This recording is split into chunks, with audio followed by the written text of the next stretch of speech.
White privilege clearly exists.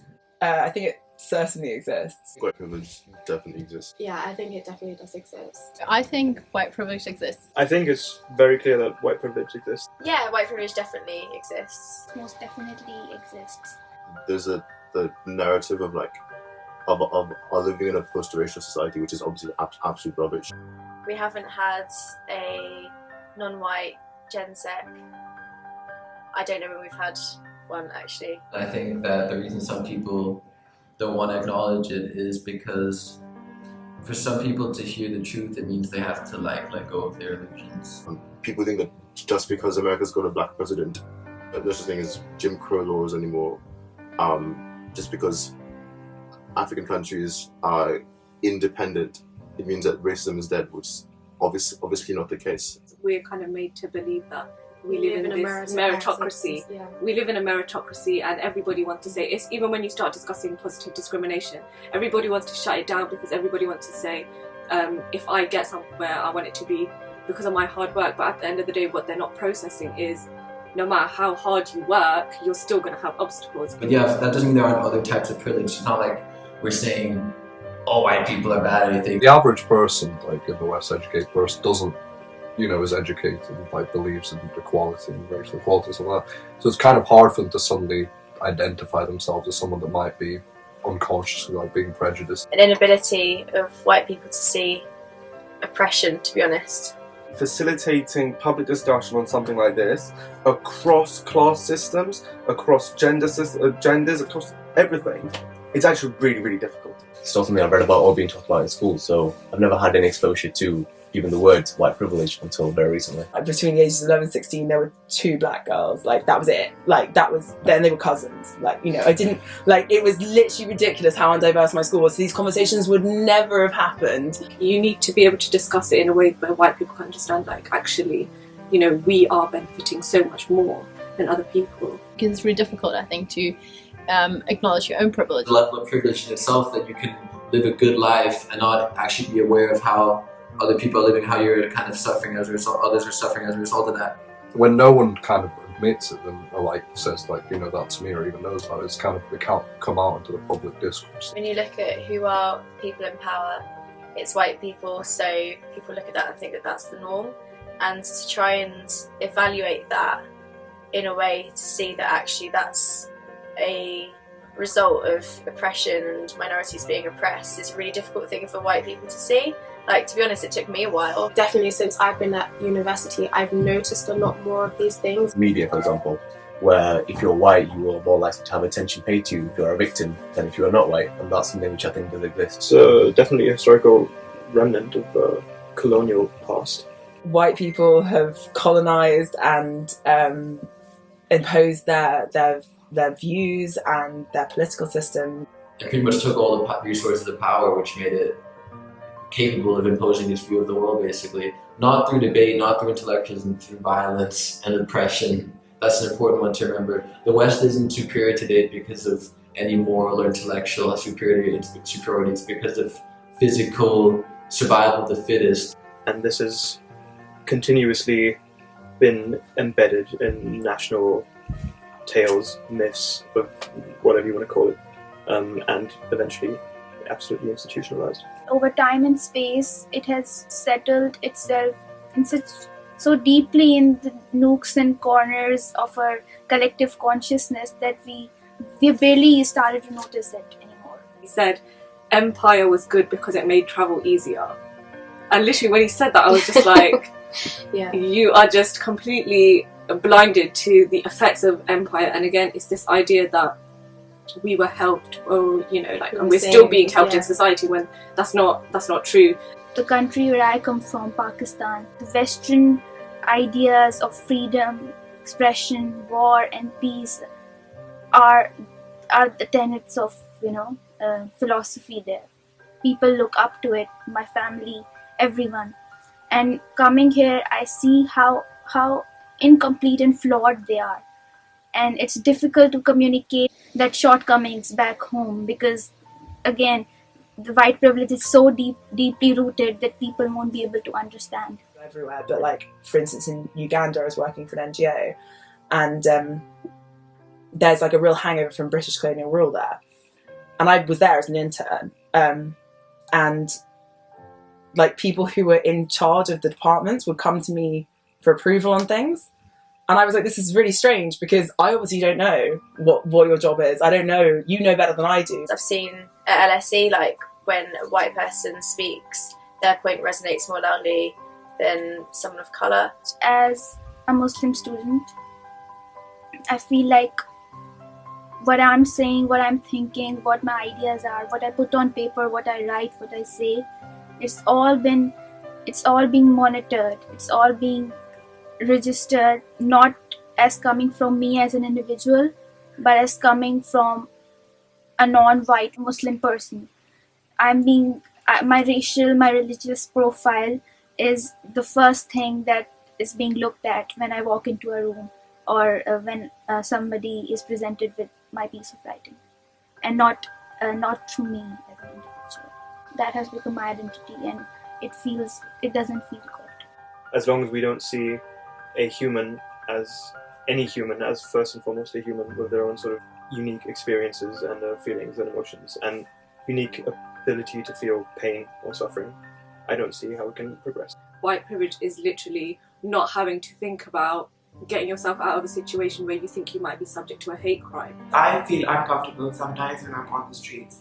People look at me differently as compared to how they would if I had a different skin colour. For me, my mum, she doesn't like me standing too close to the edge of the tube platform because she's scared somebody's going to push me in because I'm clearly identifiable as a Muslim. Even security guards check me differently and think that I'm a threat of some sort. All my Muslim friends literally get picked out for the random searches.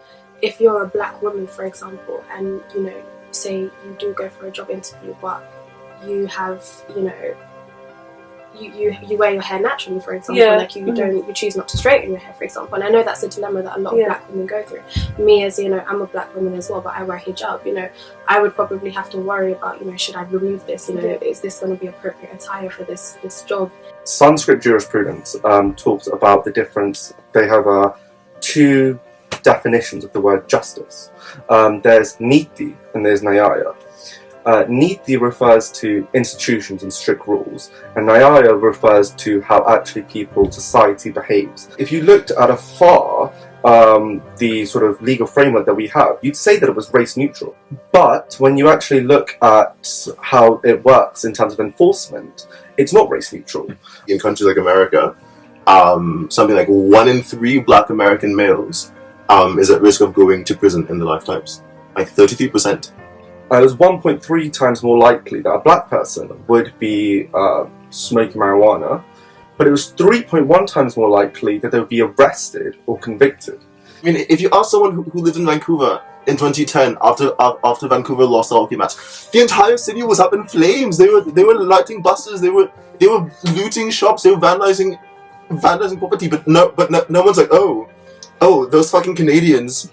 Culture of violence. What is that? It makes me so upset. And that was despite the fact that the law is race neutral. There's nothing within the law which would suggest that a priori that black people would be more convicted. Like, what about black on black violence? Why care about white people killing black people when black people kill themselves? But actually, white people and black people and Hispanics and virtually every single ethnicity in America I guess commit crimes within the community at exactly the same rate. One of my friends had her 18th party and I saw it was like India themed, so I'm like, alright, it's probably like Bollywood, this is all good. And then I saw pictures of the party and I saw guys come to the party, people from my neighborhood, painted in brown paint.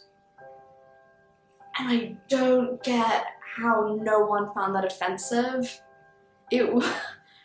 It was so reductionist. My whole Indian identity to being brown, and I complained to one of my other friends about it, and I was like, oh, this is ridiculous. And then she's like, but it's not racist. And I'm like, yeah, it is. She's like, no, it's just pain. And I'm like, but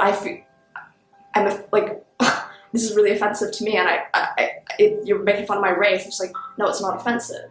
And I think white privilege does exist because they define when it is racist, and when it's not racist, and they choose when my feelings and my emotions are valid. People of your race who have subjected me to these microaggressions, and that isn't your fault, but if I'm talking to you about it, I would like for you to at least acknowledge it and not invalidate my experience. The type of racism that I experience, they cannot experience it because they are not of colour. I'm so frustrated. As an obvious part of being in the privileged group, you don't have shared experiences with the disprivileged group. As such, you cannot, by definition, understand how they feel. These are all things that you have to worry about that a European person doesn't have to worry about. You know, and for me, that's what white privilege is, or that's what, you know, the effects of white privilege are. It's when you have to make a conscious decision about yourself and your identity and who you are, and, you know, just as a means of progressing in society. I think it's important for white people to be allies in this. I also think it's important for white people not to speak on other people's behalf. Sometimes you feel like it's not your place to speak or challenge, you know, your professors, because you think, you know, these people are so much more educated than you. You know, you don't have that right to question or challenge, when absolutely you do. If you know someone is speaking on your behalf in terms of your own history and your own identity, then you absolutely have the right to challenge that. I'm afraid that I will get it wrong and that I'll get other people's perspective wrong, so I think it's really important to listen to other people. We see it here though. I see like a lot of people actually lash out like when they're told something, like a bunch of guys, you know, you've got white privilege, you can't, like, sometimes you can't understand the thing other people are going through. I think it's important to listen, and that's a really difficult one to make anyone do. Even if you're sympathetic to the cause, you can exercise your white privilege by speaking on people's behalf rather than letting them speak for themselves. To sit down and listen and acknowledge, and then from there we can carry on.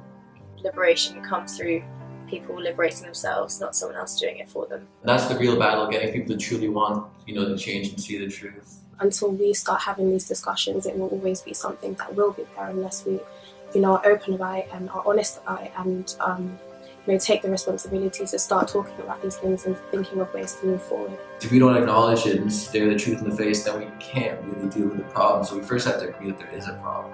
One of the first generations to actually find this sort of challenge, because before people could point to tangible problems in legal institutions in the way that politics worked and be like, that's the problem. Once you get rid of that, this will be fine. But actually, we've now, I think, fixed those institutional problems, and we have actually come to a point of being like, now what? Key is always education. That's such a fluffy thing to say. I think a huge part of eliminating white privilege, and indeed any sort of privilege, is education. But to have things like Black History Month are so important, because you don't learn about that. In the course of 7 years, I never studied anything about Asian history. I never studied anything about African history. For GCSE history, they did Black Civil Rights Movement for like a term. By education, I mean allowing people experiences, especially shared experiences, with people from different cultures. I think being at LSE is a great first step to sort of recognise your privilege and then eventually overcome it, because you share life experiences with so many people who have been disprivileged. Once you start learning about it, you start to see how it's been erased, and you start to realise that, and that becomes frustrating. Experiences you yourself would have probably never made or never been able to realise. I think the only way that we can do it is by actually using like university as a platform, because through university you can get to so many different areas. Like obviously we're not from LSE, but we heard about this because of social media. It's something that I didn't even know existed until it was brought to my attention recently by this project. White privilege exists, you need to start believing it. White privilege does exist, and we need to deal with it. It's not like a blame game or anything like that. It's actually like we need to reform our society.